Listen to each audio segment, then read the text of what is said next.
নমস্কার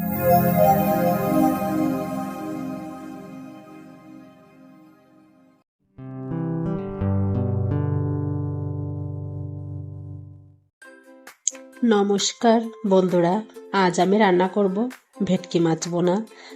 দেখুন কিভাবে ভেটকি মাছ রান্না করি। ভেটকি মাছ রান্না করার জন্য প্রথমে আমি কড়াই বসিয়ে দিয়ে দেব পরিমাণ মতো তেল। তেল গরম হলে মাছগুলো সুন্দর করে ভেজে নেব। আমার এক পাট ভাজা হয়ে গেছে, অন্য পাটটা সুন্দর করে ভেজে নেব। যেহেতু ভেটকি মাছ একটু নরম, এজন্য আস্তে করে ভাজতে হচ্ছে। এই মাছটা 2 থেকে 2.5 কেজি ওজনের হবে, আমার বাবা পাঠিয়েছে, এজন্য ভিডিওটা বানিয়ে ফেললাম, তার স্মৃতি আমার কাছে থাকবে। এদিকে আমি টমেটো, আদা, রসুন আর কয়টা কাঁচামরিচ ফালি এটা ব্লেন্ড করে নেব। ততক্ষণ এদিকে মাছটা ভাজা হয়ে গেছে। এবার বসিয়ে দেব আরেকটি কড়াই বসিয়ে তেল দিয়ে দেব। তেল গরম হলে 3 টুকরো দারচিনি, 3টা এলাচ দিয়ে দেব।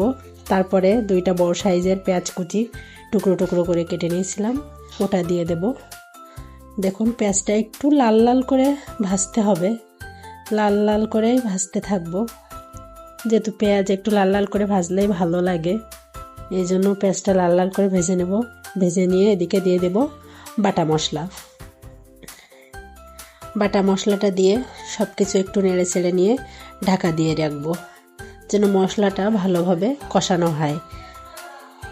মশলাটা ভালোভাবে কষিয়ে একে একে দিয়ে দেব পরিমাণ মতো লবণ, হলুদ, আর দিয়ে দেব জিরা গুঁড়া আর সামান্য ধনিয়া গুঁড়া দিয়ে সব কিছু ভালোভাবে মিশিয়ে নেব, যেন মশলার সঙ্গে তেলটা ছেড়ে আসে।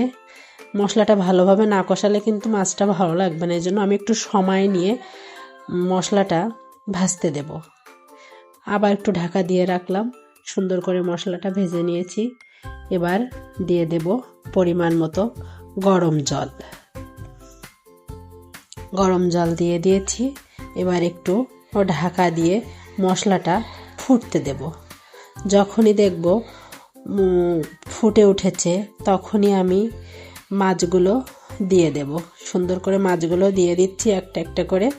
দেখুন সাবধানে দিতে হবে যেন না ভেঙে যায়। এবার আমি একটু ঢাকা দিয়ে রাখবো। আমি 5-7 মিনিটের মতো একটু মিডিয়াম হিটে রান্না হতে দিয়েছি।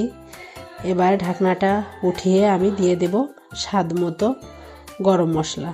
এভাবে রান্না করে আপনারা বাসায় ট্রাই করে দেখতে পারেন। ধন্যবাদ বন্ধুগণ।